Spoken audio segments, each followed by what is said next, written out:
আসসালামু আলাইকুম রহমতুল্লাহ। প্রিয় দর্শক, জামাতের মহিলা কর্মীকে গ্রেপ্তার, এটা কিন্তু ফ্যাসিবাদের পূর্বাভাস। প্রিয় দর্শক, মহিলা জামাতের এই নারী কর্মীকে গ্রেপ্তারের কঠিন প্রতিবাদ জানিয়েছেন অনলাইন অ্যাক্টিভিস্ট সবার প্রিয় ডক্টর ফয়জুল হক। প্রিয় দর্শক, আপনারা অবগত আছেন, রিসেন্টলি কিন্তু সংসদে আমির জামাত এবং মৌলানা রফিকুল ইসলাম খান তারা এই বিষয়ে মাননীয় স্পিকারকে কড়া ভাষায় জানিয়েছেন কেন আমাদের এই আপনার নারীকে গ্রেপ্তার করা হলো এবং দ্রুত এই অফিস চলাকালীন টাইমেই তাকে মুক্তি দিতে হবে এবং তার মামলা প্রত্যাহার করে নিতে হবে। প্রিয় দর্শক, এই ধরনের আলটিমেটাম দেওয়ার পরেই কিন্তু আমাদের সেই শাহাদা সুমিকে জামিন দেওয়া হয়েছে, আলহামদুলিল্লাহ। কিন্তু এটা কিন্তু অবশ্যই অশনি সংকেত। প্রিয় দর্শক, এ বিষয়ে খুবই চমৎকার একটি গুরুত্বপূর্ণ বক্তব্য দিয়েছেন ডক্টর ফয়জুল হক। চলেন তার বক্তব্যটি আমরা শুনে আসি এবং ভিডিওটি সবাইকে বলবো শেয়ার করে অন্যকে দেখার সুযোগ করে দেন। প্রিয় দেশবাসী, আসসালামু আলাইকুম ওয়া রাহমাতুল্লাহি ওয়া বারাকাতুহু। আপনারা জানেন যে একজন অনলাইন অ্যাক্টিভিস্ট রাজনৈতিক বিষয়ে বিভিন্ন সময়ে পোস্ট করেছেন, ফেসবুকে মতামত প্রদান করেছেন। আমাদের সেই নারী বোন সাউদা সুমি, তাকে গতকালকের অতি উৎসাহী পুলিশ সদস্যরা গ্রেপ্তার করেছিলেন। কিছুক্ষণ পূর্বে তিনি জামিনে মুক্তি পেয়েছেন আপনাদের সকলের গর্জে ওঠার কারণে, সারা বাংলাদেশ থেকে অনলাইনে সকলে প্রতিবাদ করার কারণে। কিন্তু তাকে গ্রেফতার করাটা আজকের বাংলাদেশের বাক স্বাধীনতার জন্য অশনি সংকেত। কোনো সন্দেহ নাই যে আমাদের এই সাউদা সুমির মতো হাজার হাজার বিভিন্ন জায়গায় মানুষ রয়েছেন যারা বিভিন্ন সময়ে বাংলাদেশের বিভিন্ন বিষয় নিয়ে কথা বলেন, তাদের মতামত ব্যক্ত করেন, রাষ্ট্রের বিভিন্ন চুরি ডাকাতি সন্ত্রাস নৈরাজ্য অন্যায় অবিচারের বিরুদ্ধে গর্জে ওঠেন। এটা সংবিধানের কোনো জায়গায় বিরোধী কোনো আচরণ নয়, বরং সাংবিধানিকভাবে এই আচরণটা হচ্ছে বাংলাদেশকে রক্ষার জন্য, বাংলাদেশের মাটি ও মানুষের অধিকার প্রতিষ্ঠার জন্য। এটা সম্পূর্ণভাবে বৈধ এবং সেই কাজটি বাংলাদেশের জনগণ করেছে। আপনি যদি সমালোচনার দৃষ্টিতে হিসাব করে দেখেন, বিগত ফ্যাসিস্ট স্বৈরশাসনের সময়ে, ফ্যাসিস্ট শেখ হাসিনার সময়ে বাংলাদেশের এই অনলাইন যোদ্ধারাই কিন্তু বাংলাদেশের সমগ্র ত্রুটি বিচ্যুতিগুলো তুলে ধরতো এবং জনগণ সেটার পক্ষে অবস্থান নিয়ে আজকের সেই বিজয় অর্জন করেছে। কিন্তু সেই সময়ও এ ধরনের কার্যক্রমকে একটি গোষ্ঠী বলার চেষ্টা করত যে এটা স্বাধীনতা বিবর্জিত কোনো কাজ নয়, এ গ্রেপ্তার সঠিক, তিনি অন্যায় করেছেন, রাষ্ট্রবিরোধী কাজ করেছেন, এইগুলো বলে তাদেরকে দমিয়ে রাখা হতো। কিন্তু আমরা কিন্তু সেই দমিয়ে থাকার পক্ষে ছিলাম না, আমরা ছিলাম বাক স্বাধীনতার পক্ষে, মুক্ত স্বাধীনতার পক্ষে, লেখালেখির পক্ষে, যেটা রাষ্ট্রের কল্যাণ হয়, যেটা জনগণের কল্যাণ হয়।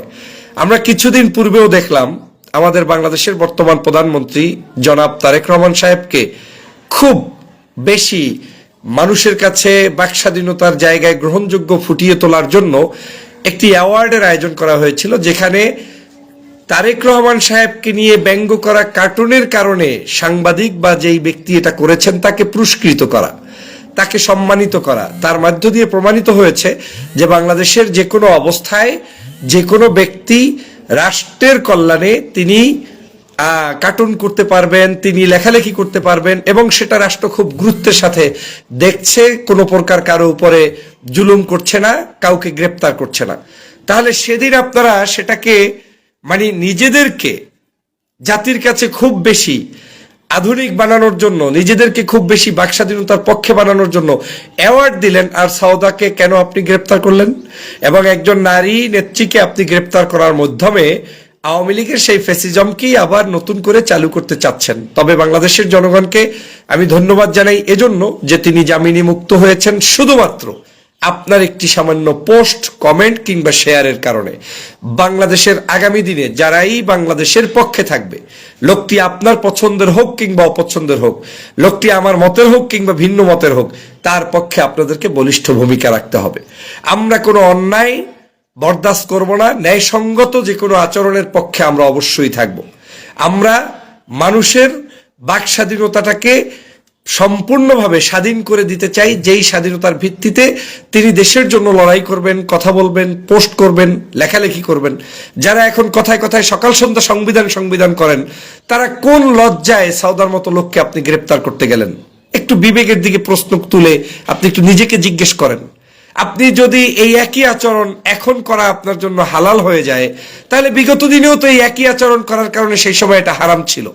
আমরাই তো প্রতিবাদ করেছি যে আওয়ামী লীগের আমলে মানুষের কথা বলার অধিকার নেই, আমাকে দেশের বাহিরে থাকতে হয়েছে, কথা বলতে হয়েছে, অনেক মানুষ নিরাপদে দেশে বসে পোস্ট করতে পারেনি। তাহলে আওয়ামী লীগের আপনি তো একই হয়ে যাবেন।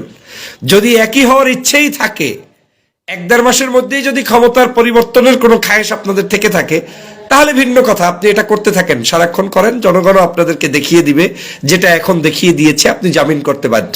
আমি আজকে লাইভের মাধ্যমে স্পষ্ট বলতে চাই, সওদার মামলা প্রত্যাহার আজকে দিনের মধ্যে তো করবেনই। বাংলাদেশের যে কোনো নাগরিক যারা দেশপ্রেমিক, যারা বাংলাদেশের স্বাধীনতা সার্বভৌমত্ব রক্ষার জন্য অতন্ত্র প্রহরী হিসেবে কাজ করছেন, যারা এদেশের জনগণের নৈতিক অধিকার প্রতিষ্ঠার জন্য অনলাইনে পোস্ট করবেন, মানুষের কাছে জানাবেন, শেয়ার করবেন, বক্তব্য দিবেন, তার কোনো ব্যক্তিকে অন্যায়ভাবে গ্রেপ্তার করার কোনো বৈধতা এই সরকার তো দূরের কথা, কোনো সরকারের নাই। সেটা জামাত ইসলামের সরকার আসলেও নাই, বিএনপির সরকার থাকলেও নাই, আওয়ামী লীগ থাকলেও নাই।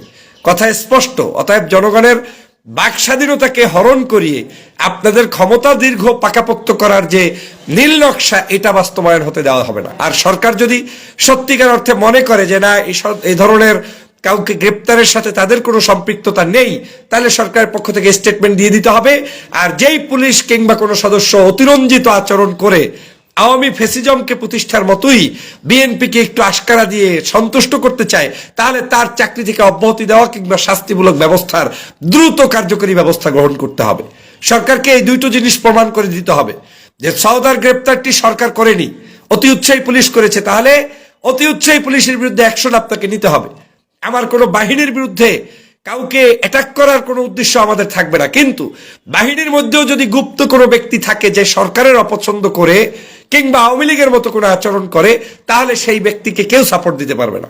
সেটা পুলিশে হোক, র্যাবে হোক, সেনাবাহিনীতে হোক, সরকারে হোক, বিরোধী দলে হোক, কারোর মধ্যে সেটা থাকতে পারবে না। কারণ এই ফেসিজমের বিরুদ্ধেই লড়াই করেছি আমরা। অতএব ফেসিস্ট আর নতুন করে পুনর্বাসন করার সুযোগ এই বাংলাদেশে নেই। সেটা যেই করুক, করতে দেয়া যাবে না। আমার মতের বিরুদ্ধে যাবে, কিন্তু ফেসিস্ট হতে দেয়া যাবে না। আপনার ভালো লাগবে না, কিন্তু ফেসিস্ট হতে দেয়া যাবে না। আর এজন্যই লড়াই হয়েছে গত 16 বছর পর্যন্ত। প্রিয় ভাইয়েরা, বোনেরা, এই সওদার জায়গাটার মাধ্যমে আমাদের জন্য কিন্তু দুটো জিনিস এখন জাতির কাছে স্পষ্ট। যদি বাঁচতে হয়, লড়াই করেই বাঁচতে হবে। যদি স্বাধীনতা রক্ষা করতে হয়, দেশকে রক্ষা করতে হয়, তাহলে লড়াই সংগ্রামের মাধ্যমেই সেটা করতে হবে। না হয় আপনার এই মুক্ত বাংলাদেশে আপনি থাকতে পারবেন না। আর সাহসিকতার সাথে যে আপনি লড়াই করলে বিজয় হয়, তার প্রমাণ হয়েছে 5ই আগস্ট এবং আজকের প্রমাণ হয়েছে সওদার জামিনের মাধ্যমে। সওদার জামিন প্রমাণ করে যে আপনার এই একটা পোস্ট এবং শেয়ার বাংলাদেশের সমগ্র মানুষের আজকের চক্ষু খুলে দিয়েছে, প্রশাসনকে লজ্জায় ফেলে দিয়েছে। যারা এই অপকর্মটি করেছে তারা এখন লজ্জায় পড়ে গিয়েছে। সওদা বীরের মতো জাতির কাছে ফেরত এসেছে। অতএব ঘরে ঘরে এরকম সওদা তৈরি হবে এবং এই সওদার বিরুদ্ধেই যারা আবার নতুন করে বিভিন্ন পোস্ট শেয়ার করে কালারিং করার চেষ্টা করছে, দেখবেন পোস্টগুলো পড়লে সেই কালারিং এর কোনো কিছু নেই। এরকম প্রতি মুহূর্ত আমরা পোস্ট করছি, কথা বলছি, মানুষের জাগ্রত করছি, জনগণের পক্ষে কথা বলছি। আপনি এরকম করলে বাংলাদেশের সবাইকে আপনার গ্রেপ্তার করতে হবে।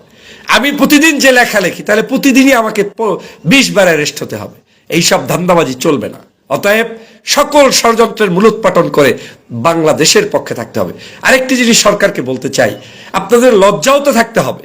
যদি আপনি ইনভলভ হয়ে থাকেন, আমি সেজন্যই শর্ত দিয়েছি, যদি ইনভলভ হয়ে থাকেন তাহলে লজ্জা হওয়া উচিত। এজন্য আজকের আপনাদের জন্যই তো লড়াই করেছি আমরা, আপনাদেরকে মুক্ত করার জন্যই লড়াই করেছি আমরা।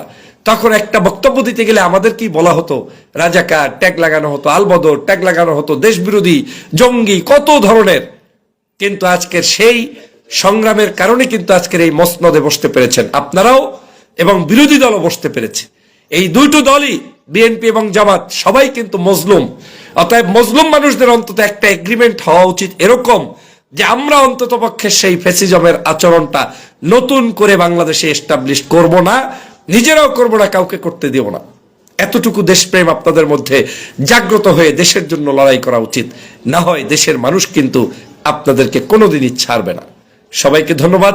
সওদার সুস্বাস্থ্য কামনা করছি এবং তার জন্য বাংলাদেশের যে সকল মানুষ লড়াই সংগ্রামে অংশগ্রহণ করেছিলেন আপনাদেরকে স্যালুট জানাচ্ছি এবং সওদার মামলা প্রত্যাহারের দাবি জানাই।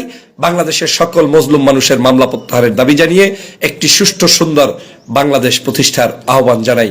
সবাইকে ধন্যবাদ। লাইভটি শেয়ার করার অনুরোধ জানিয়ে বক্তব্য শেষ করছি। আসসালামু আলাইকুম রহমতুল্লাহ। প্রিয় দর্শক, ভিডিও যারা শেষ পর্যন্ত দেখেছেন আপনাদেরকে অসংখ্য ধন্যবাদ। যারা নতুন আছেন চ্যানেলটি সাবস্ক্রাইব করুন এবং পেজটি ফলো করেন। ভিডিওটি শেয়ার করে অন্যকে দেখার সুযোগ করে দেন। আসসালামু আলাইকুম রহমতুল্লাহ।